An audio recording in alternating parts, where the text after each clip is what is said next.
Bienvenidos a un caso más de Caso Cero. Hoy nos toca entrevistar al licenciado. Él es Diana, él es el licenciado Héctor Toledo Bárcenas. Él ha estado con nosotros el día de hoy, esta tarde, invitado. Le agradecemos, licenciado, su aceptación a este día de este programa. Le agradecemos. Y bueno, él es candidato a magistrado en materia penal y administrativa. Le quisiera preguntar, licenciado, en un minuto, muy breve, su trayectoria. ¿Quién es Héctor? ¿A qué se dedica Héctor? ¿Qué hace? ¿No? Esta parte que nos cuente a nuestra audiencia. ¿Quién es Héctor Toledo Bárcenas? Buenas tardes y muchas gracias por la invitación. Sí, quisiera primero que me conozcan de dónde vengo, de cuáles son mis raíces. Ahorita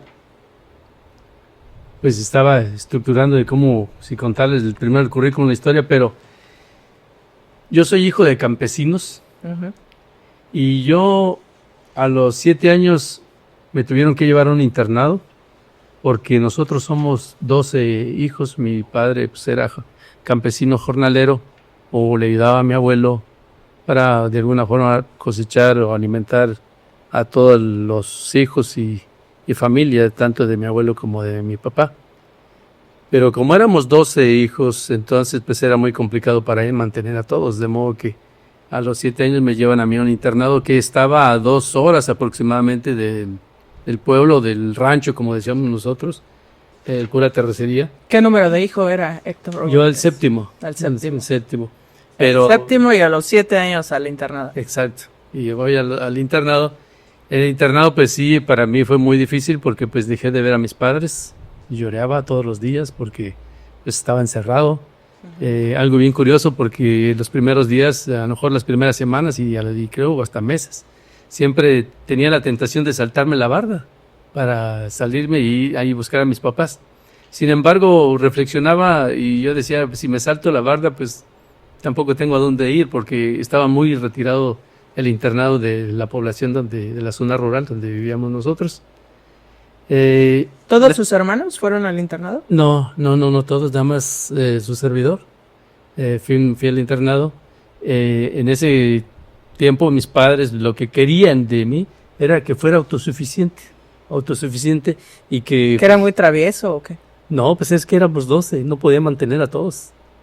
O sea, lo que él ganaba, pues no podía mantener. No alcanzaba para... Entonces el internado te daba para que, pues ahí no te cobraba nada, te daban de comer, te daban vestimenta, te daban hasta un pre, o sea, de alguna forma. Ese internado se creó con motivo de la Guerra Civil Española, y ahí acogieron a todos los huérfanos de las familias españolas. ¿A dónde está ese internado? Ese internado está en Morelia, Michoacán. Ok, usted viene de Morelia. Sí, yo nací en un pueblo que se llama Santa Rita de Casia,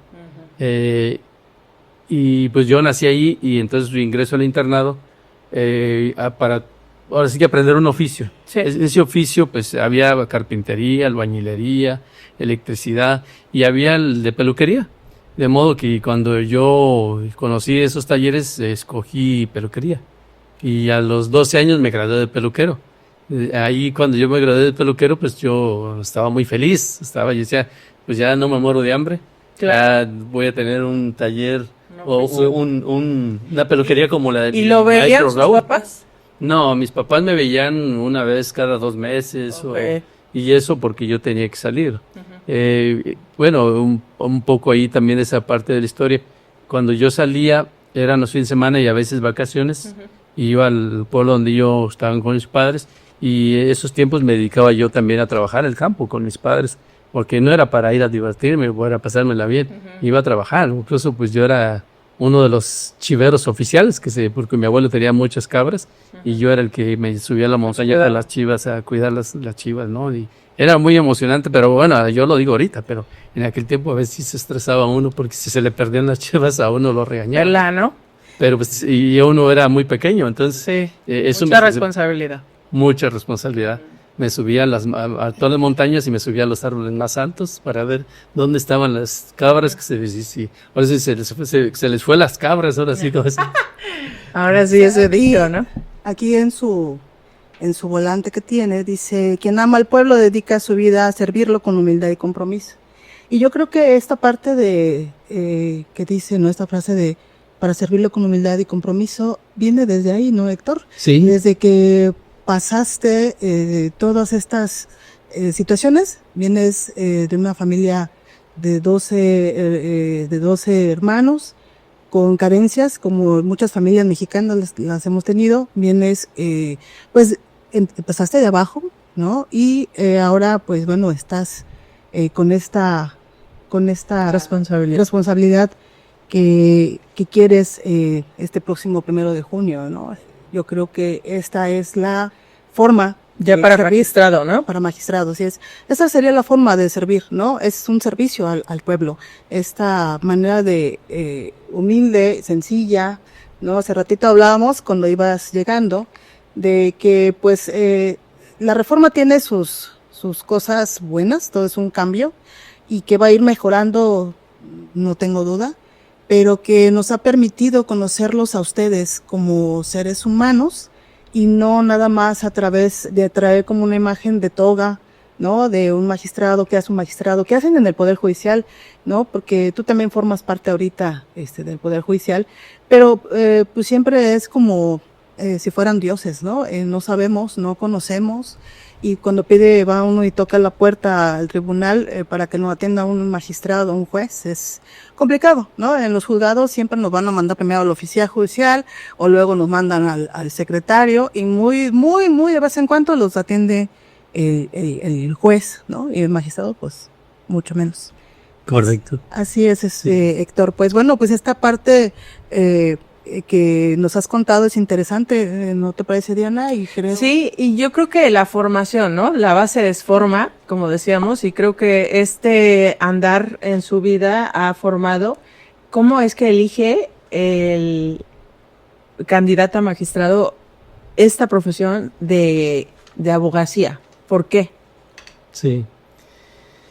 El servicio, yo siempre he dicho que el servicio debe de uno acogerlo con amor. Uh-huh. Y yo desde que me gradué de peluquero, que eran los 12 años, cuando yo iba de vacaciones por un tiempo prolongado, pues daba servicio gratuito cortando el cabello a todos los niños en mi pueblo. Y pues a los adultos cuando iban, pues sí me daban un poco de su propina. Sin embargo, siempre fue con ese amor de ser gratuito. De servir, ¿no? De servir. Y a partir de ahí, pues creo que a mí lo que me hace más feliz es servir. Uh-huh. O sea, la satisfacción. Hace poco en las redes sociales, en el Facebook, alguna familia comentaba y que me hizo muy feliz, que me dice, no sabía que usted estaba como candidato para magistrado. Y usted a lo mejor no se acuerda de nosotros, uh-huh, pero nosotros de usted sí nos acordamos. Hace 30 años aproximadamente a mi mamá la despojaron del terreno y fuimos con usted y usted nos ayudó a recuperar el terreno y eso nunca se olvida. Claro. De modo que ahora cuenta con todo el apoyo y la votación de toda nuestra familia para usted. Y la verdad es que dicen que si tú siembras cosas buenas, claro, vas a cosechar cosas lo que siempre se cosecha, ¿no? Así es. Y como decía Sandra hace un momento, es importante que es padre esto que nos está comentando, que está compartiendo con la audiencia, porque es parte de su formación. O sea, desde que te abandonan de alguna manera en un orfanato, pues de alguna manera fue tu forma de crecer como persona, como ser humano, y ahora que le sirve de alguna manera desde su trinchera a la audiencia, bueno, a toda la gente, ¿no? En este caso de Morelos, ¿no? Sí, sí sirve, vamos haciendo los cimientos para precisamente servir. Yo llevo 33 años sirviendo a la gente aquí en el estado de Morelos, empezando pues desde que salí, un poco antes de salir de la universidad, trabajé para la Comisión Agraria Mixta en una vocalía. ¿Estudió aquí en la UAL? No, yo estudié aquí en una universidad, se llama Centro Sindical de Estudios Superiores de la CETEMO, que también está en Rancho Cortés. Ajá. Y yo estudié en la universidad, pero antes de terminar la carrera, pues yo ya estaba en la Comisión Agraria Mixta. Después de ahí paso yo a ser asesor jurídico del gobierno del estado, también casi ya terminando la carrera. Después de ahí paso a ser asesor jurídico del Instituto Federal Electoral, lo que ahora es el INE. Y después paso a ser defensor público en materia agraria, que es donde justamente esta familia que me vio, porque en aquel tiempo yo daba asesorías a los poblados más lejanos de aquí, de la capital, y donde no hablaban español, hablaban náhuatl. Entonces yo llevaba traductores por parte del gobierno y ayudaba a asesorar y a resolver problemas jurídicos de las familias más necesitadas, más pobres, que no tenían ni siquiera para venir a Cuernavaca ni para trasladarse. Efectivamente, desde ahí. Y luego ahí paso a ser jefe de audiencia campesina en los tribunales unitarios agrarios, jefe del jurídico y después proyectando sentencias, para después pasar yo a los juzgados de distrito y tribunales colegiados, que ya son órganos federales, que ahora sí que en materia de amparo. Por eso es que llevo 33 años, pero de esos 33 son 24 años dictando sentencias de amparo, protegiendo derechos humanos. Regresamos nuevamente aquí con las experiencias que nos estaba comentando el licenciado de la transición esta que venía, usted nos comenta que venía es de Michoacán, pero ya lleva años también viviendo aquí en Morelos, o sea, ya es usted un morelense, 100%. Guayabo, le dicen guayabo, tlahuica y chinelo. Sí, ¿ya cuántos años lleva aquí, licenciado? Pues ya llevo desde 1988, llevo ya aquí, realmente pues yo adoptado. Aquí estudié en la universidad, aquí conocí a mi esposa, aquí nacieron mis hijos y bueno, conozco Morelos mucho más que el estado de Michoacán. Claro. Incluso llevo a presumir de que conozco más que muchos que nacieron aquí mismo. Claro. Y sobre todo ¿cuántos años tenía usted? Cuando yo llegué aquí, Ajá. Bueno, tenía que 24, algo así más o menos. Y de ahí se mete a la universidad. Sí. Sí. Nos estaba comentando, Lick, la cuestión de cómo a veces, como gente de ciudad, te afrontas, o sea, viniendo del campo, de esta formación sencilla, humilde, si así se puede decir, pero cómo los de ciudad a veces te van discriminando, ¿no? Pero eso también fortalece, ¿no? Sí. El que yo haya llegado al internado, pues realmente me hizo madurar mucho más rápido que lo normal de cualquier persona. Uno se acelera en todo. La transición que yo tuve de salir o del rancho, pues como se dice ya, a ir a 2 horas de allí a la ciudad, al internado, fue muy compleja, muy complicada, porque cuando yo me llevan a Morelia, pues realmente no fue de manera directa al internado. Primero me llevaron a una escuela que incluso se llama Escuela Pino Suárez. Fue muy complicado porque a uno lo llevan tal como sale en el rancho, con guaraches. Como sales de tu casa. Como salen de su casa, la ropa, a lo mejor ropa ya viejita, limpia pero viejita, y pues a lo mejor descuidado. Y fue complicado porque al tiempo que yo llegué a esa escuela, pues yo iba con guaraches y los niños o los compañeros pues me discriminaban, me insultaban, se burlaban de mí, me decían indio pata rajada, regrésate a tu rancho, tú no eres de aquí, y yo pues en vez de salir a jugar en el recreo con ellos, pues siempre me iba en la parte de atrás, que es un salón, y me ponía a llorar. O sea, lloraba prácticamente todo el recreo y regresaba con mis ojos llorones todavía. E incluso en una ocasión yo caminando por el campo de fútbol que había ahí en esa escuela, pues alguien llegó de 6º año, yo pues, estaba muy pequeño, y me golpeó por la espalda y no supe ni quién fue, me dejó ahí tirado, y cuando me levanté pues estaba solo en el campo, ¿no? Entonces pues prácticamente pues solo, o sea...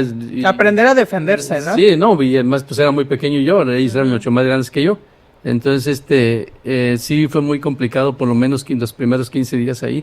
Afortunadamente, después ahí me llevaron al internado. En el internado me sentí muy bien porque... más protegida. Porque además, ahí eran todos igual que yo. O sea, éramos niños que pues, teníamos muchas cosas que nos asimilaban, ¿no? A lo mejor niños abandonados. Más empatía, ¿no? Sí, otros que también tenían la misma situación que yo. Entonces, ahí yo me sentía a gusto, me sentía contento en esa parte. De ahí decide estudiar, o sea, se le decía injusto y por eso decide estudiar abogacía. Sí, eso me ha marcado mucho a mí, Okay. me ha marcado mucho a mí para ver siempre por la gente que se siente discriminada, por la gente que es víctima. Me identifico yo ahí y procuro yo siempre ser apático con todos ellos, apoyarlos y ubicarme con ellos también. De modo que ahora como candidato pues se me ha hecho un buen experimento en cuanto a yo les platicaba pues a quien me pregunta que pues uno es un ratón de laboratorio porque nada más está proyectando en los tribunales. Sin embargo, ahora que salimos, a mí me costó trabajo incluso entregar el primer volante, me daba mucha pena y no sabía ni cómo decir. Eso es lo que le iba a comentar. ¿Cómo llega Héctor? Y el primer día que empieza la campaña, hacer campaña. ¿A dónde empezó? ¿Cuál fue su primera visita? Primera vez que visita, ¿qué les decía? ¿Qué sintió? Que nos platicara un poquito, alguna que haya marcado en este recorrido de calles, ¿no? Porque caminaron también los candidatos a estos puestos para formar parte del Poder Judicial a nivel federal. Cuéntanos, sí. Héctor, ¿qué? Pues una de las que recorrimos por primera vez fue en el centro de Cuernavaca. Y ahí, en principio, pues, así con mis amigos con los que me acompañaban, pues, yo trataba que casi ellos fueran los que repartieran, ¿no? Porque yo no sabía, pero ellos estaban igual que yo. Entonces, al final, pues, agarramos valor y empezamos a repartir. Y sí, efectivamente, había unas personas que no te recibían, pues, simplemente porque saben o creen que uno es político y uno no es político. Creen que uno trae el presupuesto como los partidos políticos, que uno puede regalarles despensas, playeras. ¿Qué dice mi playera? Exacto. ¿No? Y pues ya está mal acostumbrada la sociedad, sí. Porque ahora ya uno dice, oye, le pides tú que te apoyen para el voto y te dicen, sí, te lo doy, pero a cambio, ¿qué me vas a dar? ¿No? O sea, ¿sí les decían así directo? No, sí, hay gente que lo dice, y que me voy a cambio, ¿qué me vas a dar? Entonces, es difícil nosotros tratar de darles a entender de que pues no se trata de una campaña de diputados, senadores, presidentes de la República o algún regidor. Sí, la gente como que todavía no tiene en el radar eso, ¿no? No, que un magistrado o un candidato vaya y le toque y le diga, oye, te pido tu voto porque esta vez se eligen a representantes de los poderes judiciales, ¿no? Pues yo creo que es un ejercicio muy importante, Héctor, pero sí, lo que tú dices, ¿no? Es el llegar y que te estén pidiendo, oye, la despensa pero creo que por ahí se ha escuchado que creo que en algunos ya están ofreciendo para ir el voto. ¿En serio? Bueno, eso se rumora y hay varios candidatos que ya lo han detectado, pero dices, bueno, yo creo que este ejercicio es muy importante, ¿no? Es muy importante 1 de junio, porque nosotros estuvimos buscando, siempre pedimos justicia, pedimos un buen servicio público, un servidor público, y tenemos que entonces ejercer este derecho que tenemos y elegir a los mejores, ¿no? Decíamos, por eso preguntando muchas cosas de tu historia, Héctor, creo yo que es lo que debemos como personas ver. Tu trayectoria, tu sensibilidad, como tu humildad, su formación, todo eso es también para razonarlo y 1 de junio pues ejercer este voto, ¿no? Para todos los que invitarlos a que vayan a votar, porque es necesario, de verdad es necesario. Sí, y bueno, también aclarar que si bien es cierto, nací yo en un poblado de Michoacán, lo cierto es que pues ya llevo muchos años aquí, insisto, yo estudié aquí en la universidad, aquí conocí a mi esposa, aquí tengo mis hijos, e incluso he representado a Morelos en los juegos ahora sí que organizados por la CONADE en 1990, 1991, representé a Morelos en 4x100 en Toluca, Estado de México y 800 metros planos en Oaxaca. O sea, corriendo. En atletismo. Entonces, yo aparte, en esa parte, pues, estoy muy identificado con Morelos. Yo soy de aquí, prácticamente Morelos. Y eso incluso mi esposa siempre me dice, pues tú ya eres de aquí o tú no eres de otro lado más que de aquí. Y sí, tiene razón, porque yo al recorrer, mientras fui defensor en materia agraria, recorrí muchos poblados que muy pocos morelenses conocen. Luego yo les digo, a ver, ¿conocen Cochichinola o Chimalacatlán? Y muchos, no, pues ¿dónde está? Y para mi buena fortuna, pues sí conozco. Usted ha recorrido eso, ¿no? ¿Y en qué está especializado usted? Sí, yo estoy especializado porque me ha llevado así la carrera judicial. La carrera judicial me ha llevado yo llevo todos los cursos que da la Escuela Judicial o en aquel tiempo Instituto de la Judicatura Federal, que han partido a través de sus escuelas varios cursos, diplomados, especialidades, y todos los he tomado. Y tengo la maestría en Administración de Justicia. Mi especialidad, la que tenemos ahorita, es penal y administrativa. Dentro de esas, la administrativa, pues la materia agraria, que es la que más me apasiona todavía en cuanto a, desde pues siendo que nací en el campo, nací con hijos de campesinos y pues eso me ha llevado a querer, yo creo, más al A campo. impulsar más. ¿Qué hace un magistrado en estas materias, Héctor? Un magistrado, en principio, es el que revisa que todas aquellas autoridades que están siendo demandadas por alguna violación a un derecho humano, revise que su actuación haya sido correcta o no, y si se violó o no se violó el derecho humano que se está reclamando. De modo que, en esencia, un magistrado es el que protege el derecho humano del ciudadano a través de sus sentencias. Yo digo que siempre un juzgador debe ser pacificador con las resoluciones que emitan, precisamente porque uno debe cuidar a la ciudadanía por esa parte. Okay. Pacificador, eso es interesante. Sí, ¿No? Ese término, sí, pacificador. No, porque en estos situaciones pues uno siempre pierde y uno gana, ¿no? Pero bueno, siempre darle esta parte de la justicia a quien realmente le conceda pues las garantías. Las garantías. Es muy importante. Sí, la verdad, pues invitar esta parte que usted dice es ver que la persona por la que vamos a votar tenga valores. ¿Qué tan importante es elegirlo, ¿no? Porque tanta corrupción, por eso es el cambio, ¿no? A esta reforma del Poder Judicial por la corrupción que se ha visto en los tribunales, digo, no en todos, pero en la mayoría. Y yo creo que es importante elegir a conciencia, con valores, con ese servicio que tienes, con esa experiencia que ya tienes tantos años ya en la materia judicial, ¿no? En la trayectoria que ya tienes, y que te conozcan, Héctor, y bueno, pues a mí se me hace esto muy interesante que nos estás contando, y que hayas estado recorriendo las calles y que sientas pues un poco, ¿qué le podemos llamar? ¿Adrenalina? Seguimos con el licenciado Héctor y nos estaba comentando que pues en este caminar a veces la gente no sabe ni por quién votar y también los quiere obligar a que hagan un acuerdo así de puño y letra, ¿no? Sí. ¿Qué les ha pasado? Sí, bueno, en principio creo que ha sido emocionante el recorrido de visitar a la gente, a las colonias y a las calles, porque ellos desconocen totalmente incluso qué es el Poder Judicial, desconocen qué es un magistrado, desconocen esta elección y mucho más desconocen cómo votar.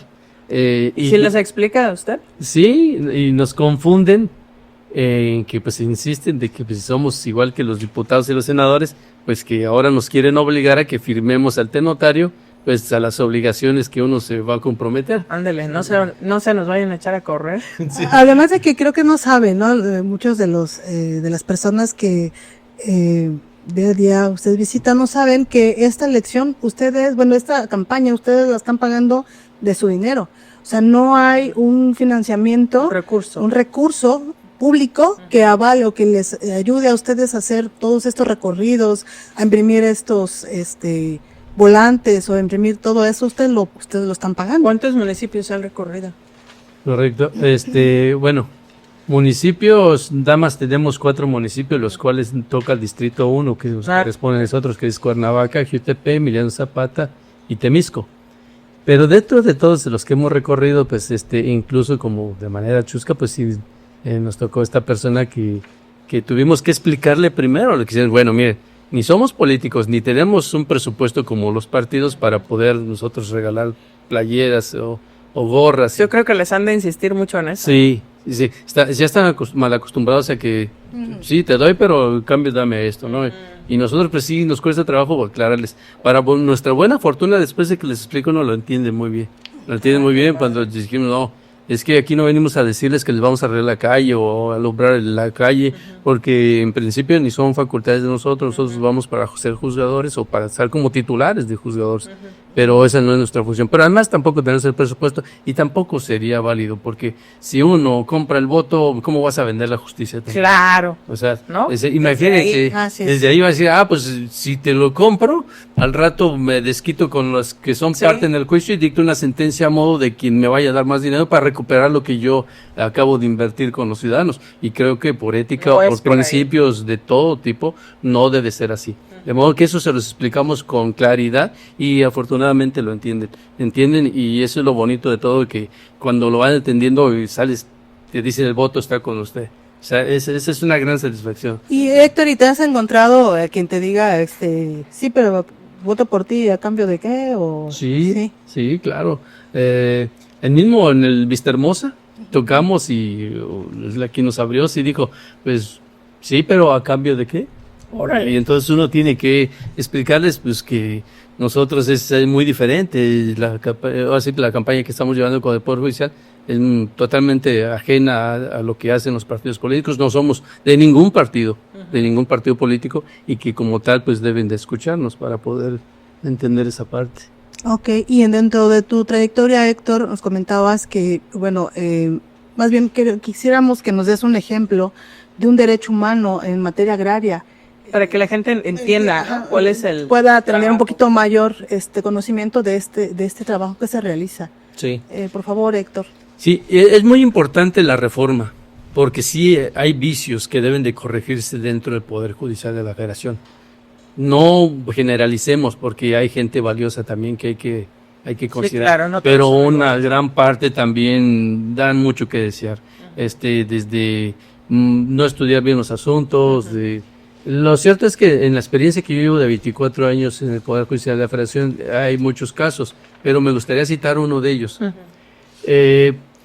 Una campesina viene y promueve ante los tribunales agrarios un conflicto de sucesión. El conflicto de sucesión es una acción similar a una acción de un testamentario en materia civil o intestamentario en materia civil. Y en la materia agraria es sucesión. De modo que ella murió su concubino, que era lejidatario, y ella dice, pues es que ahora yo soy la que vengo trabajando la parcela y quiero que pues se le pongan los derechos de mi concubino a mi nombre. Y por eso promovió la sucesión. Sin embargo, ya en el Tribunal Agrario, el Tribunal Agrario dice, no, pues no tienes derecho, porque fíjate que en la lista de sucesores del Registro Agrario Nacional apareció un sucesor y ese es el hijo del ejidatario y por tanto él es el que tiene el derecho. Sin embargo, el tribunal inadvirtió que la campesina pues lo que quería era demostrar de que pues el hijo que dice en esa lista pues ya no lo encuentran por ningún lado y ella siempre ha estado trabajando la parcela. Entonces el tribunal le dice no procede. Ella promueve el amparo directo al tribunal colegiado y el tribunal colegiado llega al tribunal donde yo estoy adscrito y me tocó conocer el asunto. Analizo y como yo siempre he dicho, todo asunto debe analizarse bajo el principio de realidad. El principio de realidad consiste en que debe de estudiarse de manera exhaustiva, minuciosa, los hechos del expediente, cómo se advierte todo, para poder resolver con justicia. No ser legalista nada más, sino hay que hacerlo con justicia, porque no toda la ley es justa, eso es muy claro. Sí, porque es como muy cuadrado. Muy cuadrado, efectivamente. Y ustedes ven las necesidades. Y precisamente el Tribunal Agrario le aplicó eso cuadrado, dijo, pues la ley dice esto y tú no tienes derecho y tiene derecho el hijo. Sin embargo, la misma ley en el artículo 18 de la ley agraria refiere que también puede suceder el derecho agrario cuando existe una imposibilidad legal o material del sucesor. Efectivamente, ella se ubicaba en el supuesto, porque si ya no se encontraba el hijo, o menos no se ubicaba, pues entonces sí tendría esa posibilidad de ella suceder los derechos de su concubino, porque ya no el que se supone era sucesor, no lo encontraban. Entonces nosotros concedimos el amparo para efectos de que el Tribunal Agrario indagara a verdad sabida de que este hijo efectivamente, pues ya, primero al registro civil para ver si ya había muerto. Y luego, pues también a las embajadas que están en México por si es que él hubiera migrado a otro país. O la otra, que se investigara si él no estuviera privado de su libertad. O bien entre los rubros, entre las listas estuviera también desaparecido. De modo que primero investigue todo eso. Si se advierte que ya murió, obvio que ella tiene derecho a suceder porque existe una imposibilidad legal y material incluso de quien estaba en la lista de sucesores. Por tanto, ahí es un ejemplo de cómo reparar ese derecho humano, por ejemplo, de la quejosa, que era la concubina, y que ella venía trabajando en la parcela. Entonces, así debe de analizarse un asunto, con justicia y conforme al principio de realidad, analizando de manera exhaustiva y minuciosa el expediente para poder advertir los hechos reales. Hay algo rapidísimo que me gustaría recalcar dentro de esta plática. Usted dice que siempre que ha estado, por ejemplo, aquí en Morelos, se trasladaba a zonas marginadas donde los mismos campesinos, por la falta de recursos, no podían llegar aquí. ¿Cuál era ese trabajo, esa labor? ¿Era personal? ¿Cómo lo hacía Héctor? Sí. El trabajo era comisionado por parte había un programa del gobierno del estado. Yo, como defensor público en materia agraria, nos llevamos las traductoras del náhuatl, porque no hablaban el español, y lo que hacíamos era que invitábamos a la gente de la población donde íbamos para que se acercaran y nos expresaran sus problemas legales que de años llevaban y que nadie les podía resolver. Entonces, cuando ellos llegaban y ya te expresaban que a mí se les habían quitado su terreno, se habían invadido el terreno, se les habían metido o les habían robado la cosecha. Entonces, esos casos nosotros los acogíamos y damos solución, los apoyamos con una asesoría y los llevamos a los tribunales agrarios. Ahí me tocó una pareja ya grande de Tetelcingo que no hablaban español, pero más o menos nos entendían. Llegó al Tribunal Agrario Distrito 18, que estaba en aquel tiempo en Boulevard Juárez, y la sorpresa fue que eran como la 1 de la tarde y las veo que llegan sin zapatos, venían con su vestido largo y su vestimenta del hombre de manta y sin zapatos, y el piso o la cartera caliente. Entonces, cuando terminamos la audiencia, que yo los asistí, yo salí, detuve la ruta y le dije a la ruta que les dije a ellos que se subieran y que los dejara en el mercado de la López Mateos, que es donde salía su camión para Tetelcingo. Le pedí de favor al chofer que lo hiciera y le pagué el pasaje al chofer de ellos dos. Obvio, yo no cobraba nada, pero sí aporté en ese tiempo. Eso no se me olvida, porque también fue algo que uno debe de hacer con todo el que lo necesita. Sí, si vemos a alguien, tratar de apoyar en la medida de nuestras posibilidades, o por lo menos un aliento, ¿no? Hablaba Héctor, que venía llegando, decía que venía escuchando a un doctor de radio, que es programa que es que hablaba de la empatía. Ya no hay empatía, no tenemos empatía entre nosotros como sociedad, ¿no? Entonces yo creo que esta parte que hace Héctor, esta parte humana, esta parte sensible, pues es importante, ¿no? El que todos los que esos valores. Sí, rescatarlos, pero además que fueran también un requisito para que fueran parte de estos puestos, ¿no? Los valores en general, claro, y que pues hubiera gente como tú y como muchas otras personas más, porque hay muchas, dicen que somos malos buenos. Sí, claro. ¿No?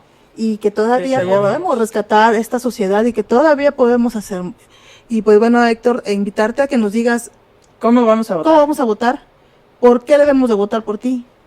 Y bueno, a nuestra audiencia, y que nos expliques por qué ahí nos regalaste un ejemplo de boleta, ¿no? Que está en esta parte, que la pondremos también en el video, y que nos digas cómo votar. Decía que estaba promovido por los 3 poderes.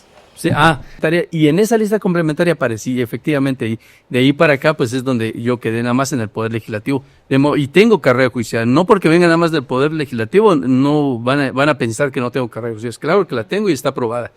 Ese es en cuanto a esa aclaración. En cuanto al otro, ¿por qué yo pido que voten o sugiero o les pido su voto de confianza a su servidor? Creo que hay muchas cosas que tenemos que mejorar. Y una de todas esas cosas es que la suplencia de la deficiencia de la queja, que es una figura jurídica de la ley de amparo o de la materia de amparo, debe aplicarse para todas las materias, incluso mercantil y civil, que es de estricto derecho. ¿Por qué? Porque muchas veces le aplicamos estricto derecho en esas materias y pensamos que estamos, a quien castigamos realmente es al ciudadano, no al abogado. Claro. O sea, el abogado puede decir, no, pues es que pues aquí ni siquiera formó nota o no tuvo ni idea de lo que está diciendo aquí, pero aquí, al final venimos castigando al ciudadano y nosotros debemos servir al ciudadano. Entonces, si queremos realmente justicia para todos, tenemos que aplicar la suplencia de la deficiencia de la queja en conceptos de violación y agravios a todas las materias, sin excepción alguna. Ese es uno. Y la otra es que sí debemos ser más humanistas como juzgadores, recibir a toda la gente, a todo quien lo requiere, porque no podemos ser elitistas, no podemos decir nada más quiénes sí, quiénes no. O sea, si viene trajeado o no viene trajeado, nada. Así aquí a todos debe ser una justicia abierta para todos. Esa es la otra. Y una más que podría hacer es que ya como juzgadores sí podríamos implementar ya para agilizar la impartición de justicia pronta y expedita, que sea utilizar los medios electrónicos más sofisticados para que ya no utilicemos el papel, sino que sea todo electrónico. Todo digital. Efectivamente, sí se puede. Mi titular, que es el magistrado Juan José Franco Luna, es uno de los pioneros incluso de este tipo de iniciativas y él nos ha mostrado que sí funciona. Y nada más que sí falta que muchos jugadores se adapten. Sí, hay que, ahorita lo que le decía, ¿no? La tecnología está cada vez a pasos agigantados, ¿no? Y nos está dejando atrás a muchos y hay que actualizarnos. Y sí, como usted, por muchas cosas, hay que digitalizar. Yo veía a algunos compañeros en algún tribunal que iban hasta con diablitos, con expedientes y tomos así de decir, híjole, te lo vas cargando con un diablito, ¿no? Imagínate, lo cargas hasta las caderas o en la espalda, ¿no? Entonces yo creo que esta parte de la digitalización de expedientes, digitalización en estricto sentido, todo el Poder Judicial, pues sería extraordinario, porque ya todo podrías consultar sin necesidad de estar a veces la luz o ir a los tomos. Bueno, está usted en esta parte de la lista, ¿no? Es el 24. Ajá. Para que nuestra audiencia lo pueda ubicar y cómo pueden votar por usted. Ese día les van a dar 6 boletas de diferentes colores, pero ahorita la que nos vamos a centrar entre ellas es la color rosa, que va para magistradas y magistrados de circuito. En el lado izquierdo va a venir una lista de mujeres de manera consecutiva del 1 al 8, y consecuentemente del 9 al 24 viene la de los hombres. En mi caso, yo voy hasta el último, que es el número 24, número que no se olvida porque es el Día de la Bandera. Entonces, ese día que vayan a votar, localizan el 24, Toledo Bárcenas Héctor, y lo van a colocar en el recuadro color rosa que está en la parte superior. Ahí colocan el 24, y también es válido que subrayen el 24 y Toledo Bárcenas Héctor, y lo puedan tachar el 24, y también es válido, ya el INE ya lo consideró también como un voto válido. ¿Y qué pasa si nada más subrayo y no pongo el 24? También es válido. Okay. También es válido. Si a alguien se le olvida o incluso no sabe. Si se confunde de colores porque puede haber un daltónico por ahí, entonces pues subrayo, tacho el 24, y si me confundo en alguno de los que puse el 24 en otro de los colores, pues ahí déjenlo, pero ya para que no se nulifique, ya no ponga nada en los demás. Táchenlo nada más los cuadrines y ya con eso. Entonces podría subrayar nada más, por ejemplo, podrían subrayar tu nombre o rayar, tachar, y estos también anular, o sea, rayar para que no se le pongan algunos números más. Pero nada más los recuadros, porque si, sí, porque si rayan todo, igual a lo mejor también ahí me llevan a mí. Entonces, mejor nada más subrayen, tachen abajo, y si se equivocaron, o pongan por en otro espacio por acá también el 24, aunque sea en otro espacio por acá también es válido. O sea, aunque esté fuera de los cuadros, ponen el 24 y también es válido el voto. Listo, pues muchas gracias. Estuvo muy nutrida esta plática, la historia muy padre. Ojalá que mucha gente se pueda abrir de esta manera tan natural y que tengamos a servidores públicos con esta esencia, ¿no? Con esta esencia, gracias. Con este compromiso y con esta humildad, ¿no? Y no hablo de pobreza, es humildad como ser humano con valores, ¿no? Muchas gracias. Muchas gracias a ustedes y la verdad pues los invitamos a todos que salgan a votar, por favor. 1 de junio, domingo 1 de junio, vamos a votar todos. Muchas gracias a todos y a todas. Gracias. Gracias, buenas tardes. Buenas tardes.